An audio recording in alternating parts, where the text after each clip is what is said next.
Olá, amado irmão e irmã, sejamos todos bem-vindos e bem-vindas. Hoje, sexta-feira, dia 14 de agosto. Hoje, a igreja também vivencia a memória de São Maximiliano Kolbe. Em 1894, ingressou na ordem dos franciscanos menores conventuais. Grande devoto da Mãe de Deus, fundou o movimento de apostolado mariano, a Milícia de Maria Imaculada. Por meio da revista deste movimento e seus outros escritos, descreveu um apostolado missionário na Europa e na Ásia. Ao ser canonizado por São João Paulo II, o mesmo o descreveu como mártir de caridade. Em nome do Pai, do Filho e do Espírito Santo. Amém. Que a graça e a paz de Deus, nosso Pai, e a comunhão do Espírito Santo esteja sempre convosco. Bendito seja Deus que nos reuniu no amor de Cristo. Hoje meditaremos o Evangelho de São Mateus, do capítulo 19, dos versículos 3 a 12. O Senhor esteja convosco, Ele está no meio de nós. Proclamação do Evangelho de Jesus Cristo, segundo São Mateus. Glória a vós, Senhor. Naquele tempo, alguns fariseus aproximaram-se de Jesus e o perguntaram para o tentar: é permitido ao homem despedir sua esposa por qualquer motivo? Jesus respondeu: nunca lestes que o Criador desde o início fez homem e mulher?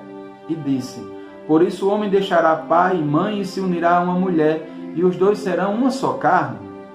De modo que eles já não são dois, mas uma só carne. Portanto, o que Deus uniu, o homem não separe. Os fariseus perguntaram: então como é que Moisés mandou dar certidão de divórcio e despedir a mulher? Jesus respondeu: Moisés permitiu despedir a mulher por causa da dureza do vosso coração, mas não foi assim desde o início. Por isso eu vos digo, quem despedir a sua mulher a não ser em caso de união ilegítima, e se casar com outra, comete adultério. Os discípulos disseram a Jesus: se a situação do homem com a mulher é assim, não vale a pena casar-se. Jesus respondeu: nem todos são capazes de entender isso, a não ser aqueles a quem é concedido. Com efeito, existem homens incapazes para o casamento, porque nasceram assim. Outros porque os homens assim o fizeram. Outros ainda se fizeram incapazes disso por causa do reino dos céus. Quem puder entender, entenda. Palavra da salvação. Glória a vós, Senhor. Amado irmão e irmã, hoje o Evangelho não é um pouco complicado de se entender, mas é fácil quando nós conseguimos ter em nossa própria vida a fidelidade, a reciprocidade, o amor e a compreensão. Isso tudo são válidos quando nós começamos a vivenciar um relacionamento. Quando nós nos relacionamos uns com os outros, é porque o amamos. Quando nós temos essa relação de amor e reciprocidade, a fidelidade acontece e o amor existe. Observamos aqui que os fariseus, como também os discípulos de Jesus, observam a explicação pelo qual Jesus foi indagado logo no início do Evangelho, quando nos diz assim: é permitido ao homem despedir sua esposa por qualquer motivo? Jesus vai chamar a atenção aqui, através da explicação deles, quando chama a atenção deles, quando eles não se orientam pela palavra. Nunca lestes que o Criador desde o início fez o homem e a mulher? E chama também a atenção de cada um deles através das próprias perguntas que a ele são feitas. E Jesus diz: por isso o homem deixará pai e mãe e se unirá à sua mulher, e os dois serão uma só carne. Vem outra explicação mais ainda, de modo que eles já não são duas pessoas, são uma só pessoa, porque o que Deus uniu, o homem não separe. É interessante que Jesus é abordado novamente com outra pergunta, através dos fariseus. Então, como é que Moisés mandou dar certidão de divórcio à mulher? Jesus vem dar outra explicação, de dizer que tudo isso aconteceu porque permitiu essa despedir, ou seja, permitiu despedir a mulher pela dureza do seu coração. Por isso que os discípulos ficaram até meio que complicados quando Jesus explicava isso aos fariseus. Então, mestre, não é bom que a gente se case e permaneça sozinho? Mas Jesus vai dar outra explicação. Essa explicação nós observamos aqui no versículo 10, quando ele nos diz assim: Se a situação do homem com a mulher é assim, então não vale a pena casar.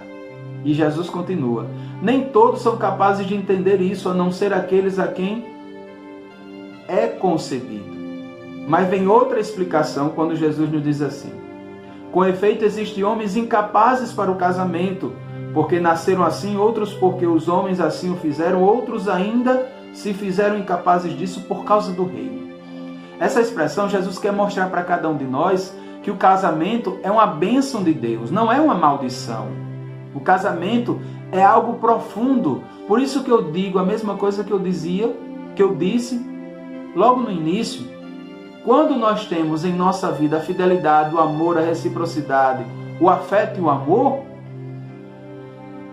repetir até 2 vezes o amor, porque quando a gente não ama, a gente não é capaz de doar a própria vida. Quando a gente não ama, a gente não é capaz de viver aquilo pelo qual foi designado a nós.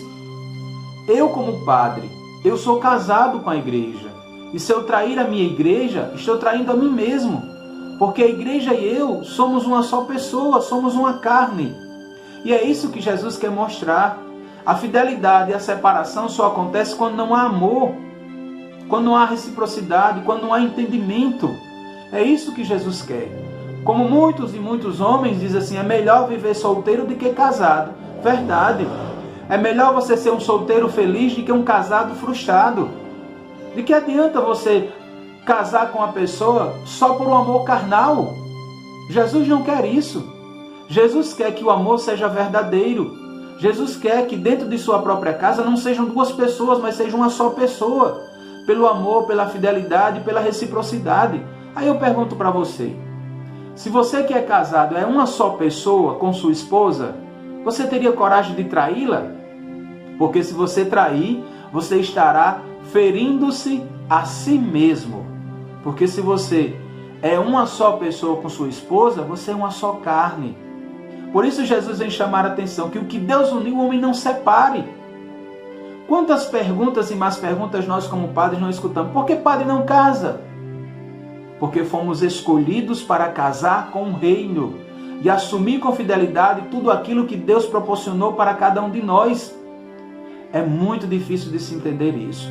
Às vezes as pessoas pensam que é porque quando o padre morrer não quer deixar a herança. Nós não temos nada. A única coisa que temos e ainda estamos conquistando é o reino de Deus, meu irmão e minha irmã. Por isso que se eu trair a minha igreja, que é a minha esposa, eu estou traindo a mim mesmo. Não estou sendo uma só com esta igreja que eu assumi. Às vezes eu me deparo com casais angustiados, tristes, porque não sabem mais se relacionar dentro de casa um com o outro. Já deixaram tanto a sua vida monótona que nem adianta mais viver um pelo outro. Vive como irmãos muitas vezes. E eu digo para você que está agora refletindo comigo este evangelho. Se sua vida já está assim, é preciso, meu irmão e minha irmã, voltar ao seu primeiro amor. Primeiro amor quando vocês se conheceram, quando deram o primeiro beijo, quando se abraçaram. Isso não é diferente da vida sacerdotal. Quando muitas vezes eu penso em desistir, eu relembro do meu primeiro amor quando tudo começou, para eu ser hoje o que eu sou. E é isso o que me fortalece. Por isso que o evangelho de hoje, Jesus termina dizendo assim: quem puder entender, entenda. Que Deus assim nos abençoe e nos fortaleça ainda mais através de sua força e confiança. Que Deus nos abençoe. Em nome do Pai, do Filho e do Espírito Santo. Amém. Um excelente fim de semana para você e para a sua família.